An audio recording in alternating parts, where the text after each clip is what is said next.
everybody.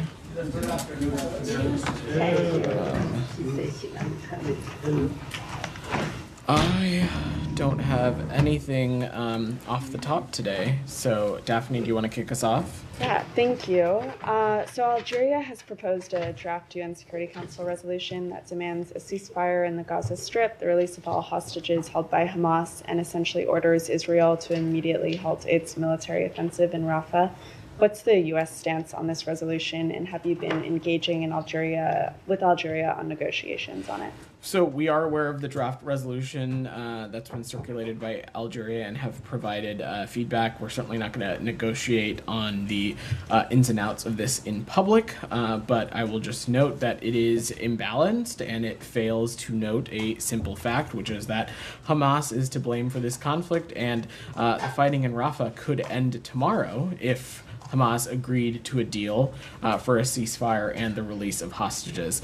It's important that the United Nations not erase Hamas's role from this conflict or ignore its repeated violations of international law. But beyond that, I'm just not going to get ahead of the process. Would you veto it as it stands now? That would be me getting ahead of the process, which is what I said I was just not going to do.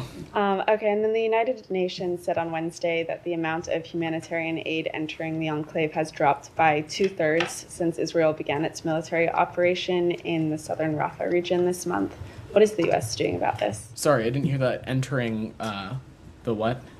The amount of humanitarian aid entering Gaza. Got it. Right. Sorry, I didn't hear that. I just wanted to make sure. So, look, we have urged Israel to allow increased assistance into Gaza through as many points as possible and to ensure the safe and secure distribution of aid throughout the region. We've also called for consistent access through Rafah and Kerem Shalom crossings to prevent harms to civilians reliant on aid, and we're continuing to work with partners in Israel and Egypt to do everything we can to ensure as many of those crossings as possible are as open and can serve as conduits for additional humanitarian aid.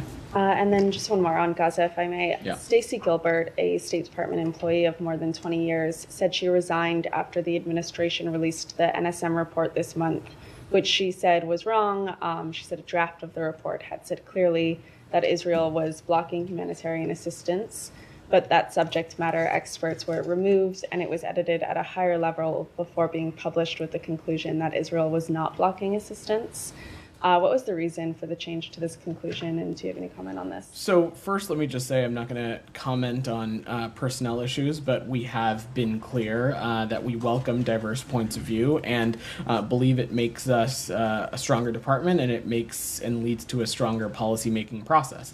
The Secretary and department leadership will continue to seek out a wide range of views because we think it improves our policy-making process. As I said, we continue to press the government of Israel to avoid harming civilians and urgently expand humanitarian access to and inside Gaza. And this includes the provision of life-saving assistance, allowing fuel entry, and ensuring the safe freedom of movement for humanitarian workers. What I can say on the National Security Memorandum 20 and the process, and we spoke a little bit to this about when the report was released, is that this was a joint State Department, Defense Department report. It reflected input from across the interagency, including the intelligence community, including our embassies and consulates in the relevant countries that are laid out in the NSM, as well as input from NGOs and nonprofits. Relevant State Department bureaus, including, of course, the Bureau of Near East Affairs, as well as the Bureau of Population, Refugees, and Migration, provided input. And I will also just say is that we stand by the National Security Memorandum 20 report. We are not an administration or a department that twists the facts, and allegations that we have are unfounded. But this is, as any report and as any process that is undertaken in a policymaking process, these processes are deliberative and they involve inputs from people at a variety of seniority and expert levels. Thank you. I have a few other questions on other things, but okay, great. Shannon, go ahead. further on the assistance to Gaza, Yep. with the DoD's temporary pier out of commission, has the U.S. engaged with Israel to try to get some of that assistance that's presumably sitting in Cyprus to come in through the port of Ashdod and then land routes? We're looking at what other options might be available. So first, let me just say the pier part of the overall broader maritime corridor has proven to be crucial in delivering supplies, and we expect that the repair and the re-anchoring of this pier to happen as swiftly as possible. I know my colleagues at the Department of Defense are working around the clock, as is others across the interagency, to get that to happen.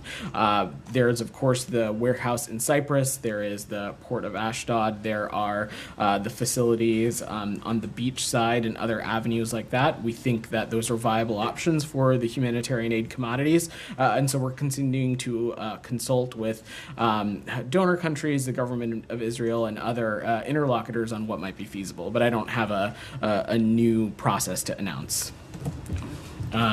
Leon, is that you had your hand up? Yeah, I was just hesitant. You said the part of this pier has been crucial to distribute aid to Gaza, but in fact, since it started, it's been having a series of issues and problems.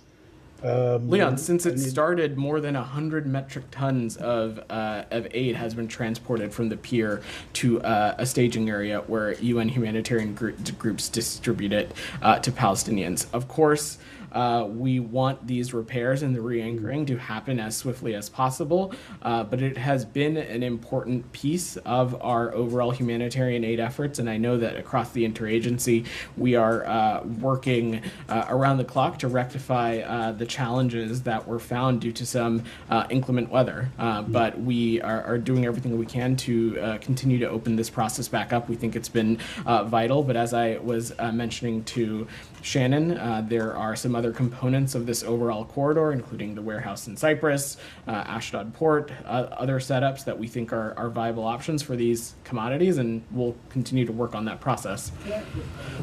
Sure. Thank you. Go ahead. Bidan. But the United Nations has said that aid has dropped by 67%. That's a lot of aid. I mean, since the operation in Rafah began. Doesn't that tell you that these, I'm sorry to call it this way, but Band-Aid kind of solutions, like the pier and so on, they have no long-term effect. They're subject to all kinds of weather or, mishaps or whatever it is. And the only way are really the, land crossings. Isn't that the case now? Isn't that the proof? As I said when answering Leon's question, when the pier was anchored and functioning, it allowed the provision of 1,000 metric tons of humanitarian aid. Also, I was pretty clear up here, as has Matt, as has Secretary Blinken, when we were talking about the JLOTS process and it being established, that this administration is one in which we are pursuing an all-of-the-above approach when it comes to humanitarian aid. At no point since the onset of this conflict have we tried to make the case that a maritime corridor or a pier establishment of a pier system was meant to replace or supersede land route crossings, and that's why we continue to work around the clock to make sure that those land crossings are open as swiftly as possible as well. Right. I mean, you guys said time and again that it's not an alternative to land crossing. Correct. But that continues to be the case. Why not? Then why not bring to bear whatever abilities you have, whatever pressure you have on the Israelis to allow more aid to go through the crossings, the land crossings, or your Egyptians, your Egyptian ally, or whatever. I mean, whatever land crossing there is available. We are or can be continuing to available. engage exactly in that kind of diplomacy to turn on and to open as many crossings as we can, and we'll continue to pursue that. And do you feel that we can see the reopening or the resumption of aid through these crossings anytime soon? Do you have a Said, it's important to note that aid is flowing among the crossings that exist. On May 29th, a total of 325 trucks crossed into Gaza. Certainly, I'm not indicating that that is enough or enough to alleviate the dire situation in Gaza, but aid is flowing, and we are continuing to work around the clock with partners in Egypt and Israel to do what we can to make sure other vital crossings are open and can open as swiftly as possible. Simultaneously, we're doing everything we can to repair and retrofit this pier and make sure that it can be re-anchored as swiftly as possible as well. And I'm sure my colleagues at the Department of Defense can speak to you a little bit more precisely about that process. Now, there is a CNN New York Times investigation that determined that the weapons used in Rafah were American weapons, the GPU-39, whatever. Do you have any comment on that? Because yesterday, I think the secretary said he was not sure yet whether it was American-made weapons and so on, something like that. So what is your position today? So I'm going to let the IDF speak to their investigation, including what pieces. I'm asking you about, is this a U.S. weapon as far as you know? Again, it is not for us to speak to. We can't speak to individual weapons loadouts to Israeli aircraft. So I will let the IDF speak to their investigation findings and indicate, including anything that they have to share about what weapons were used. I just don't have an assessment for you that. And lastly, does it bother you guys when former officials, high-profile officials, like the former U.S. ambassador to the United Nations, Nikki Haley, writes on a bomb, finish them off? Or when someone that's still, like a senator, U.S. senator, says drop a nuclear bomb on them and so on. I mean, like in a final solution kind of a thing.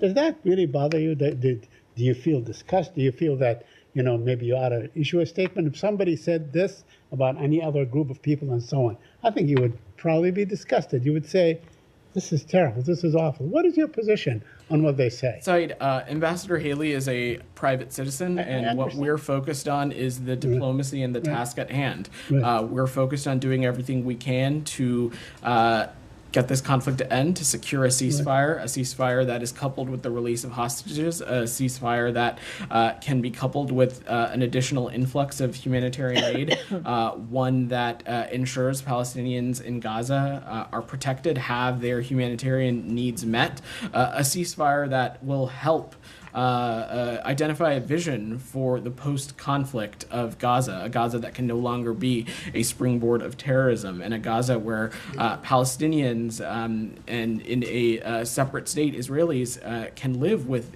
equal measures of security and prosperity. That's what we're focused on. Can I just follow up on Saeed's point? Sure, and then I'm going to go to Abby because she's had her hand up patiently. Unless Abby wants to go, I'll let you. Why can't you comment on whether or not this was a US bomb? Is that a matter of policy, or is it because you don't know? Tom, we just can't speak to individual weapons loadouts on Israeli aircraft. That's not something for us to speak to. This was not a U.S. operation, and we are not. We don't have boots on the ground as it relates to this conflict. And I will let the IDF speak to their investigations and their findings. Yep. Broadly, of course, the United States has a broad and robust security relationship with the government of Israel. That is certainly no secret. But when it comes to speaking as it relates to individual operations, we're just not going to do that from the U.S. government. And I defer you to our partners in Israel to speak to that. I mean, it matters, though. You're a spokesman for the U.S. government. If this was a U.S. weapon, as has been widely reported, and all the publicly available images are suggesting, there's obviously a locus of interest for you and potential responsibility given catastrophic deaths and the way that people were killed in this incident after Israeli airstrikes. I'm just trying to understand why. I mean, have you looked at the pictures? Do you have... Tom, it's important. Let's not conflate multiple things here. First, as it relates to the origin of the weapon that was used, that is something that the IDF can speak to as it relates to their own investigations and whatever findings it chooses to make public or share or not. Separately, but related, regardless of the origin of this weapon, and regardless of what the weapon was that was used, it is devastating to see the images and the videos and the imagery that we saw from over the weekend. And that is why we went to the Israelis as soon as we were made aware of this about answers about how this incident happened, why the level of civilian harm took place, even though it was not necessarily the intent. We need to understand how this transpired, and we believe that understanding that will also continue to help the government of Israel and the IDF as it continues to conduct its operations. That is true. That is our belief, regardless of whatever the weapon of origin is, and that is something that our Israeli partners can speak to in their own investigation. I think my question is just more about whether you know the origin of this weapon and you can't and won't talk about it, or whether you don't know. That's just not something I'm going to speak to, certainly not from the State Department. What you're talking about, if you want to get very technical, is no, it's not what technical. the specific weapon every used in a weapons expert specific that's looked operation. at these images has established that it's an American weapon. So it just seems a slightly peculiar position not to be able to. I'm just not going to talk to speak that. to specific weapons payloads. Okay, and just on the, specific I think there was a operations. bit of confusion perhaps on Monday about the location of the tents and the fire and where the bomb or the bombs were dropped. And certainly the aerial images that have emerged since then appear to show the structures that were attacked very close to quite a lot of tents. The Palestinian journalist that took the photos of the tail fin and the electronics board of the weapon says that a child told him he found the electronics board in his tent, which would suggest a close proximity of the tent to the strike. So have you got any further 3 days on now about proximity? We don't unfortunately have any additional information, Tom. That's something we're continuing to engage with our partners in Israel. We have been told by the Israelis that it is conducting an investigation. We want to see that happen thoroughly, swiftly, and transparently. And as I said, looking into these kinds of things and making these kinds of assessments are critical to ensuring that the IDF avoids similar tragedies in the future. Abby. Thank you. The Secretary said yesterday that in light of the horrific consequences for their actions within Rafah, they have to consider whether the incremental gains made against Hamas are worth those unintended consequences. Does the administration believe that Israel is moving closer to that red line that they drew for reconsidering supplying U.S. weapons? So look, as it relates to a major military operation in Rafah, we have yet to see such a one transpire. There has been an uptick in military operations along the Philadelphia corridor on the outskirts, but we have not seen a major operation as it relates to Rafah. We're going to continue to monitor conditions on the ground and see what happens. But Abby, to take a step back, what the Secretary was referring to is something you've heard him say before, and that over the course of this conflict, it is imperative that our partners in Israel have a vision for what the day after this conflict is going to look like, and steps are taken to do whatever we can to help get the region out of this endless cycle of violence. That is in line with what the Secretary laid out in Tokyo last December, when we're talking about some of the key tenets of our vision for this region, a Gaza that can no longer be a springboard for terrorism against the Israeli people, a Gaza that is reunited under the Palestinian Authority with the West Bank, and we're looking for a real plan for progress for the Palestinian people, one that will bring the equal measures of dignity and justice for Israelis and Palestinians alike. To put it more candidly, a military operation here we have never felt is enough. We of course support and encourage every effort to defeat Hamas, but without some plans for some broader or greater diplomacy, we will continue to find ourselves in this endless cycle of violence. Can I follow up? I have one more. Sure. Oh, go ahead. No, go ahead. Better. Why don't I you just go had ahead? one more related question. Yeah.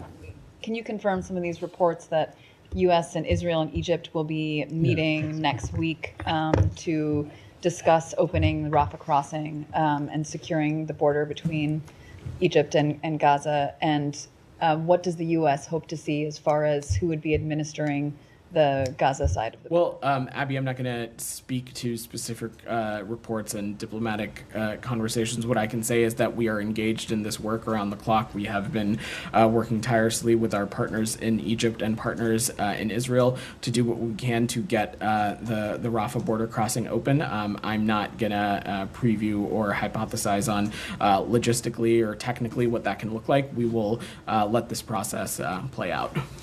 Rabia. Thank you, Vedant. On the wording you use on Rafah, you say it's not a major operation. But I mean, 54 people have been killed in Gaza over the past 24 hours. Nearly 1 million people have already fled Rafah over the past 3 weeks as Israeli strikes continue.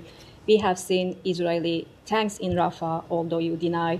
Are these acceptable for you? I mean, is there a line, where is the line, the limit for you to say, okay, this is enough and this cannot continue anymore? I'm just not going to preview or try to pinpoint a hypothetical like that, Rabia. The truth of the facts on the ground is that we have yet to see a major military operation into Rafah. As I said, we have seen an uptick in military operations at the border, in the Philadelphia corridor, and in the outskirts, but we have not seen a major operation into Gaza. Into Rafah, I'm sorry. We will continue to monitor conditions, and we will continue to see what happens. What would be a major operation? I mean, what would... Again, we have been clear about what this isn't, which is not a major military operation. I'm not going to categorize it into one box or another. This is obviously a very dynamic and fluid situation. We're going to continue to consult with our partners in Israel and engage on these issues. Just a quick follow-up on yeah. Tom and Said's question regarding the CNN analysis on U.S. weapons. I mean, this analysis was based on open source information, like footage. Why isn't the State Department able to make a similar assessment based on, instead of relying on the IDF investigation? We're just not going to speak to individual weapons loadouts on particular aircraft. That's not something we're going to get into from here, and I will leave it to the IDF to speak to anything that they want to share as it relates to their findings in an investigation that they have underway. Go ahead. Just based on your answer, you haven't seen a major military operation, and you oppose a ground military operation in Rafah. You support Israel in going after Hamas. You're saying Hamas is embedded within the civilian population. Obviously, this is how the Israeli can go after Hamas, and these consequences would look like what we have seen during the weekend. So, just can you say on the record that you support what's taking place now without calling it a major military operation or a target military operation? Just can you give us an answer whether you support what's happening and what's taking place the way it's taking place now in Rafah? We support efforts to defeat Hamas, and we have supported those efforts since October 7th. Of course, at every measure, we have continued to stress the moral and strategic imperative to make sure that these military operations are conducted in a way that minimize civilian casualties. Obviously, just based on the imagery, the events of this past weekend failed to meet that mark. That being said, we do continue to support efforts to take out Hamas terrorists, which our partners in the IDF indicated that they did over the course of the operation this past weekend. So again, we support efforts to take out Hamas. We, of course, also will continue to stress that they need to be conducted in ways that do not impede humanitarian aid access, that do not put undue risk at civilians, Palestinian civilians within Gaza. One more question, if I may. Regarding the tension, nobody can deny that there's a tension growing between the Israeli and the Egyptian. Now we have a delegation, the White House is sending a delegation. To what extent the State Department, this department, is engaged in at least avoiding this escalation?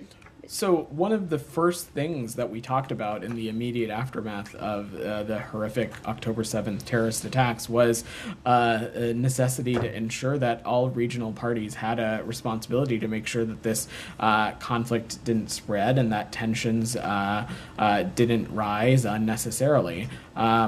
As it relates to the Rafah border crossing and the engagements that are ongoing between our partners in Egypt and our partners in Israel, will continue to play a role in that conversation as we want to continue to see progress made in opening that crossing. We think that it is an important conduit for the overall humanitarian aid situation into Gaza, but I don't have anything to preview beyond that. Thank you.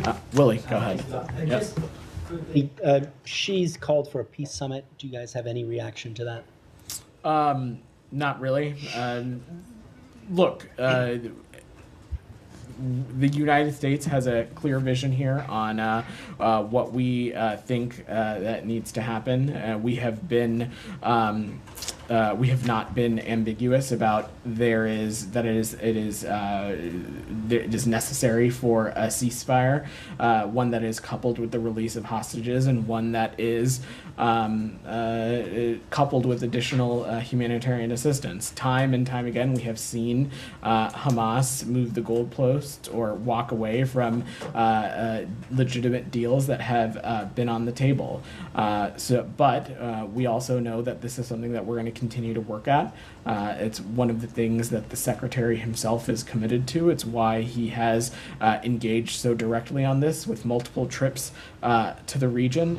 I will also note that beyond just a ceasefire and the cessation of this immediate conflict in Gaza, you've heard me say this before, it is crucial that we also talk about the kind of diplomacy and the kind of steps that are necessary to get the region out of this endless cycle of violence, one that is, as you've heard me say before, will stop Gaza from being a launching pad for terrorism against the Israeli people, one not under the leadership of Hamas, a terrorist group. And so those are the kinds of things that we'll continue to work on. But, we're 8 months on now. These efforts clearly they're not going anywhere at the moment. I mean, why not, be open to kind of fresh ideas? If any country is interested in thinking that they can play a productive role, they certainly are welcome to. But let's not forget or lose sight of the fact that this conflict could have ended yesterday if Hamas were to just stop hiding behind civilians, put down its arms, and leave Gaza. And we have yet to see that happen. Leave Gaza? You want them to leave Gaza? They are Gazans. Most of these people that are fighting. We're talking about. Where do you want them to go? We're talking about who would take them? We're talking about a terrorist group, Saeed. Who would take them? DR, go ahead. Anything else on the Middle East before I go ahead? Go ahead. I don't think your question's on the Middle East, Jenny. I'll come back to you, I promise. Go ahead. That's okay. I think I've been doing this long enough to know. Go ahead. I promise we'll get to you, Jenny. Thank you. Thanks, Saeed. So you've mentioned these transparent investigations and sort of allowing Israel to conduct those investigations. Obviously, you've mentioned, or rather Matt mentioned on Tuesday, that lawyers have been integrated with the IDF to make sure that things are going in a way that's in accordance with international humanitarian law. Then we've also mentioned how images from this past weekend are devastating. And then the NSM-20 report that you put a lot of trust in just now says specifically that the intelligence community, quote, assesses that Israel could do more to avoid civilian harm. So at what point would the department see a pattern of civilian harm rather than just individual instances that they allow for investigations to continue? So let's take a step back here. I think I dispute the premise of your question. There has not been any indication over the course of this conflict any kind of intentional targeting or harm of civilians. What we are talking about is a primary belligerent, Hamas, that has a clear track record of co-locating itself among civilians and civilian infrastructure. And so that has created an incredibly complicated and complex warfare scenario in Gaza right now. That does not, however, minimize the strategic and moral imperative that our partners in Israel have to ensure that when they conduct military operations, that risk and casualties to civilians are minimized as significantly as possible. And over the course of this past weekend, the images and the videos that we've seen have been incredibly heartbreaking. And we are trying to get as many answers as we can as to what transpired and how this incident unfolded and how this incident failed to meet even our Israeli partners' own stated goals of wanting to minimize civilian casualties as often as they can. Go ahead in the back. Thanks very much. Yeah. A couple of questions. First of all, you say that there are ongoing diplomatic moves to try and get more aid into Gaza. The US has been talking since November about getting more aid into Gaza. So is the fact that there isn't more aid getting into Gaza a failure of US diplomacy, or is it just empty rhetoric?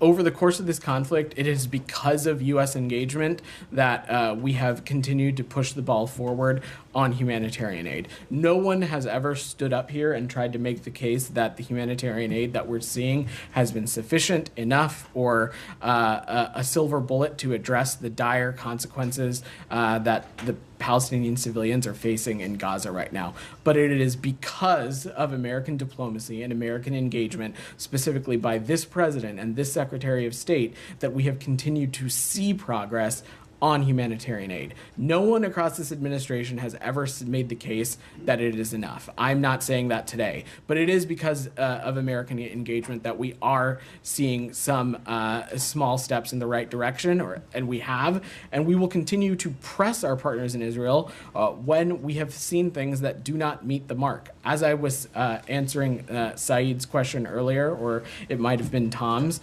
we saw more than 300 trucks enter Gaza on May 29th. I'm not at all saying that that is enough, but that is aid flowing into Gaza, and we are continuing to work around the clock to do what we can to make sure that this pier and the overall maritime corridor can be re-anchored to Gaza as swiftly as possible. Simultaneously, we continue to have warehouses in Cyprus and other components of the maritime corridor that can be used for humanitarian aid commodities, and we are looking into what might be feasible in those aspects as well. And if I can, follow up to Saeed's question, if Nikki Haley's comments are made by a private citizen and therefore don't require any comment from you, why did this administration criticize people who spoke out in favor of those in Palestine demanding a ceasefire and were quite vocal? What's the difference? When did we do that? Well, do you want to talk about the number of times that they were described as anti-Semitic? Even any time there was a pro-Palestinian protest, it seemed to be that the administration was quite happy. You are conflating 6 different things, and your question is a little bit not on the level. Let's talk about the facts here. Protests, whether they be on college campuses or elsewhere, they inherently are not anti-Semitic. There have been, of course, over the course of these protests, been imagery, there have been chants, there have been slogans, there have been signage that has been anti-Semitic. Also, what we are talking about in those circumstances is protesters who, in some instances, have broken the law, taking over buildings, occupying certain areas within specific municipalities. Those are not expressions of free speech. That is illegal in some places. So these are two different things, and I really don't appreciate you conflating. Well, one more point on this. The fact is, you have said that a lot of the things said by the likes of Nikki Haley and others are simply rhetoric. Yet when you call for the destruction, annihilation of people, that's against international law. Why is that not being condemned from the platform? That is not the kind of rhetoric that we certainly support from this administration, and it's not ones that we've been using. But Ambassador Haley is a private citizen. She doesn't speak for the United States. It's against she doesn't international speak law. for the United States. She doesn't speak for this administration. Go ahead. Thanks, Saeed. I'm sorry. Thanks, Vinod. Sorry. Saeed can come up here if you like. If you guys want a daily press briefing from Saeed, I think I'm okay. Yeah. How much of the Indo-Pacific priorities have been affected by the wars in Ukraine and Gaza? Security analysts say leaving Taiwan, Japan, and the Philippines to deal with China's gray zone tactics may lead to failed deterrence.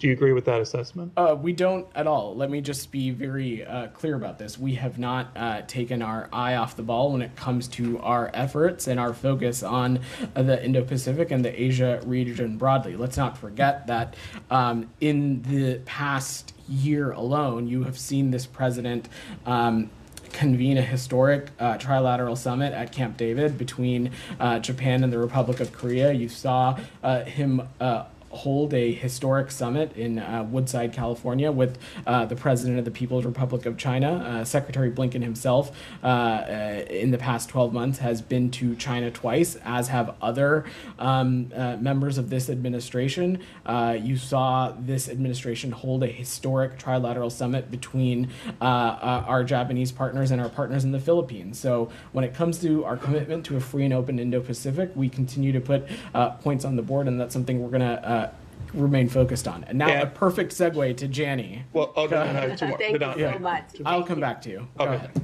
Thank you so much about the North Korean balloons about North Korea distributed about 260 garbage balloons across South Korea. They are also attacking GPS radio waves and have launched about 10 ballistic missiles into the East Sea. What can you say about North Korea continuing its provocation in the various ways? We continue to call on the DPRK to refrain from provocative actions and return to diplomacy. We condemn the DPRK's May 29th ballistic missile launch, and these launches, like other ballistic missiles, are in violation of multiple UN Security Council resolutions. They pose a threat to regional and international peace and security, and undermine the global and security, the global non-proliferation regime. We'll continue to consult closely with the Republic of Korea, Japan, and other allies and partners on how to best engage with the DPRK. How does the United States view China's failure to play its role despite North Korea continued provocations? Well, you've heard me say this before, Jenny. We continue to believe that there are countries who have a relationship with the DPRK and have influence with the DPRK that have a responsibility to rein in and influence some of the malign and bad behavior that we are seeing, especially a country like the People's Republic of China, which sits on the UN Security Council. When we're talking about launches that are in violation of certain UN Security Council resolutions, it's of course incredibly concerning. Michelle. Yeah, two questions. Sorry. On the same topic, too. Go ahead. You condemned the ballistic missile launch, but you didn't say anything about the balloons with the fecal matter in them. Do you have any comment on that? Nick, any kind of aerial object, certainly, we would find destabilizing and provocative. And we continue to consult closely with the Republic of Korea and Japan against these kinds of malign and destabilizing behaviors. Yeah, Michelle. Two questions. One, do you have any reaction to Russia Foreign Minister's statement that Russia will react to the deployment of any U.S. missiles in the Indo-Pacific region?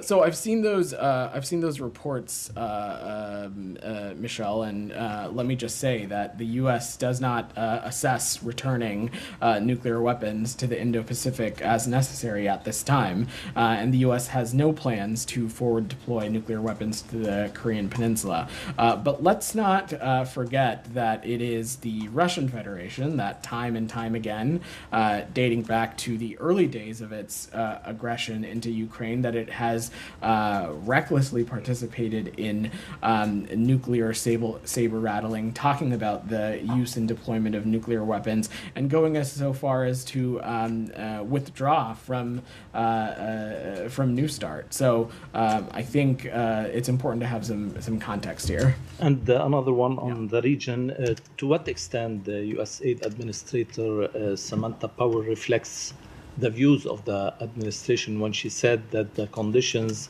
in Gaza are worse now than ever before.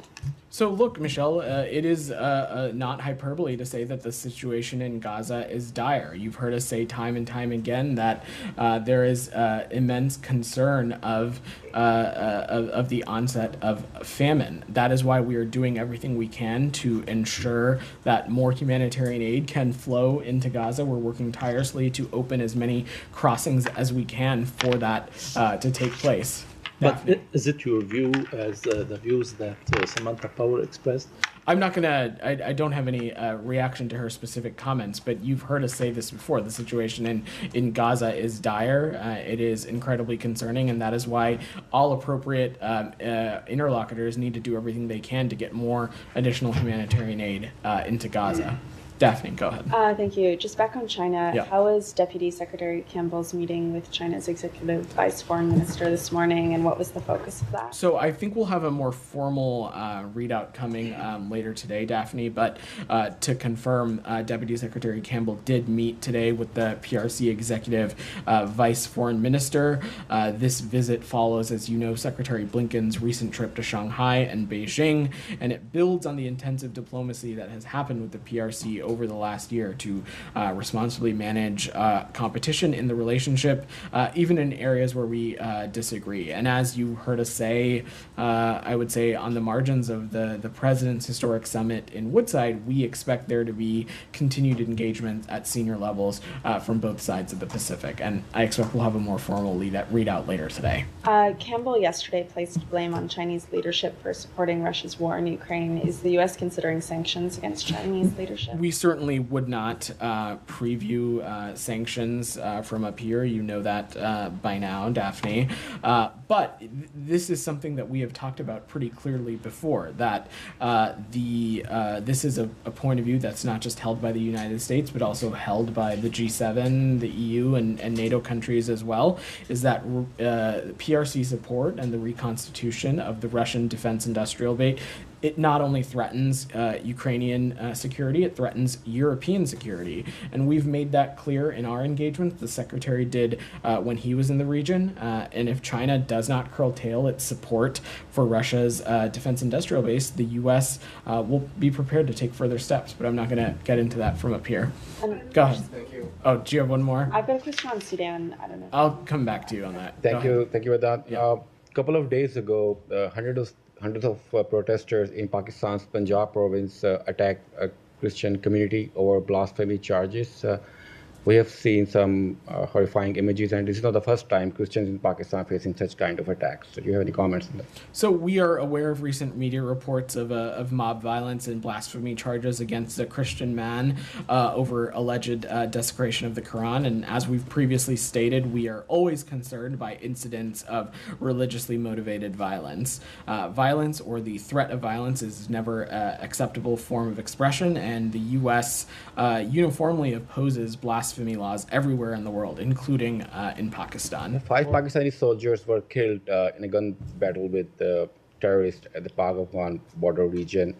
And these terrorists who are regrouping in Afghanistan are not only targeting Pakistani security forces, but also targeting girls' schools and those who are trying to maintain peace in the tribal belt.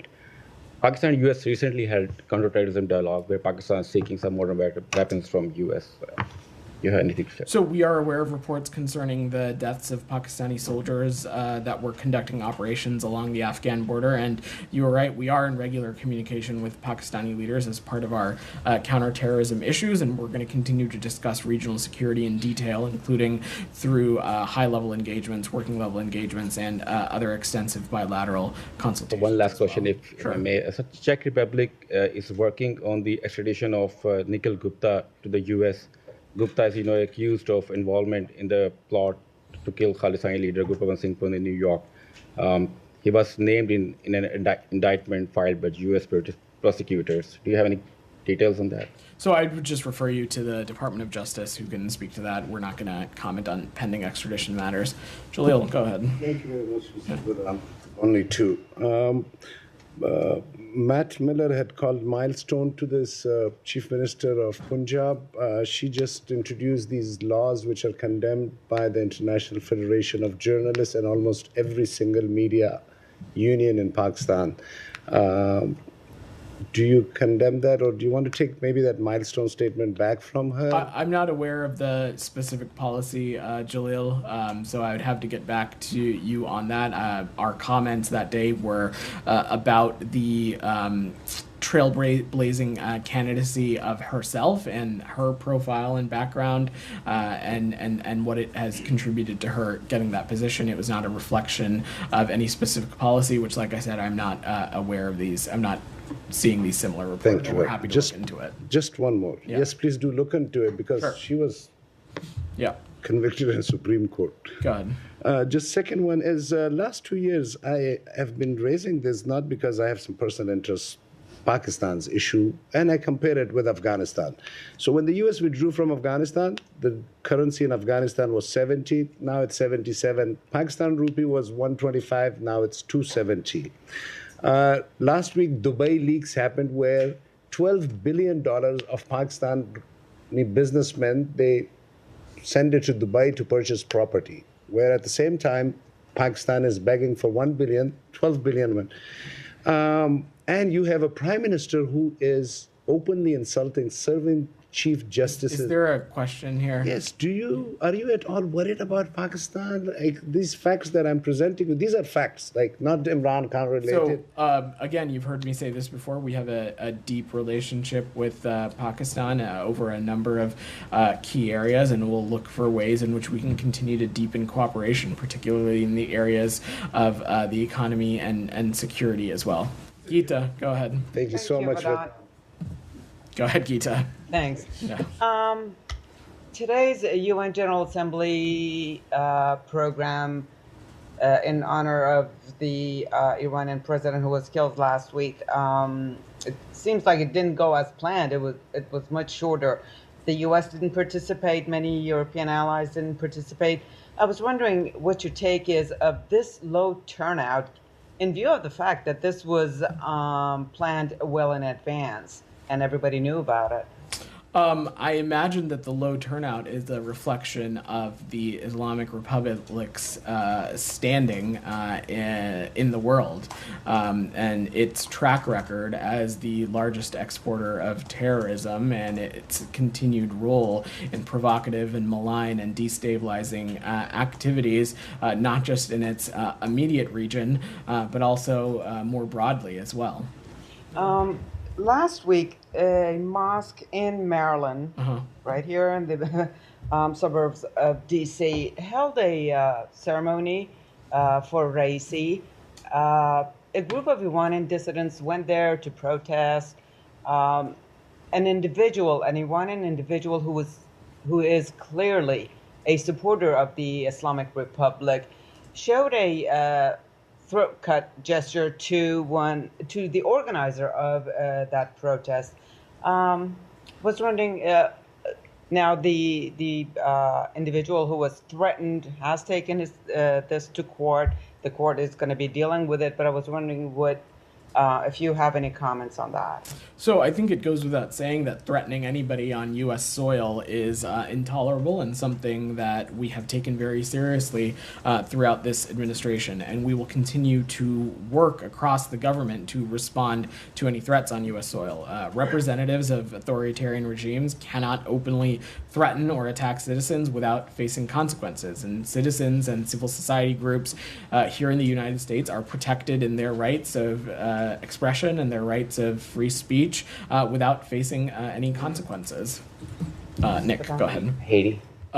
Anything else on? Yeah, go ahead, Abby. Germany and other EU countries have been pushing for the larger EU to designate the IRGC as a terrorist organization. What is the U.S. position on this? Are you urging your European partners to take this step? Well, let me just say unequivocally that the IRGC is a menace to the world. We absolutely support efforts to designate the IRGC a terrorist organization, and we support those efforts worldwide. As you know, this is something that the United States has done already, designating the IRGC, and it is a terrible purveyor of terrorism that we believe affects the entire world. One more. Sure. It's Go been ahead. 18 months since a resolution was passed at the IAEA against Iran for their failure to comply with their investigation into their undeclared nuclear sites. Given the rapid development of their program since then, is the U.S. in support of pursuing another resolution against Iran for their failure to comply? And if not, why not? We're continuing to remain tightly coordinated on this with our E3 partners. No decisions have been taken with respects to any particular upcoming Board of Governors meetings. But I will just say is that we, the United States, are actively increasing pressure on Iran through a combination of sanctions, deterrence, and international isolation. We'll continue to pursue those lines of efforts also. DR, go ahead, and then Nick, I'll come to you and we can try and wrap Two up. questions, Yeah. one on the KRG and the other one on Rojava. As you were closely engaged with the Kurdish political parties and also with the KRG about the election, recently the Iraqi High Commission, Electoral Commission requested the Kurdistan Region President to reschedule the election to September 5th. How do you view this request, and how do you view the IKR election overall? So we understand that the High Commission requires a delay in order to implement some recent changes to the allotment of seats in the Iraqi Kurdistan parliament, and we urge the parties to reach an agreement quickly to schedule free, fair, and transparent elections as soon as feasible. And secondly, question on election, but this time on Rojava. The Autonomous Administration of North Syria, Rojava, they are going to have an election on June 11th. Does the U.S. representative to Syria monitoring this election, and how do you view the process of that election in Rojava? So you've heard us say this before, that any elections that occur in Syria should be free, fair, transparent, and inclusive, as is called for in UN Security Council Resolution 2254, and we don't think that the conditions for such elections are in place in northeast Syria in present time, and we've conveyed this to a range of actors in northeast Syria. Nick, go ahead. On Haiti, can you confirm reports that U.S. officials had negotiated with gang leaders in Haiti for the recovery of the 2 U.S. missionaries' bodies who were killed? And then also, do you know if those bodies have been repatriated?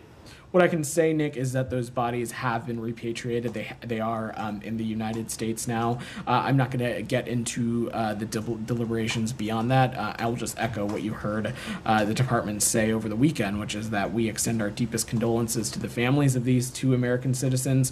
On behalf of the president, our ambassador in Haiti has been in touch with the families. This department has been in touch with the families, and we know that they are experiencing unimaginable grief. I can also add that today was when those repatriations happened in line with the family's wishes, and so our officials in Port-au-Prince worked with the families to make arrangements for those transports back to the United States.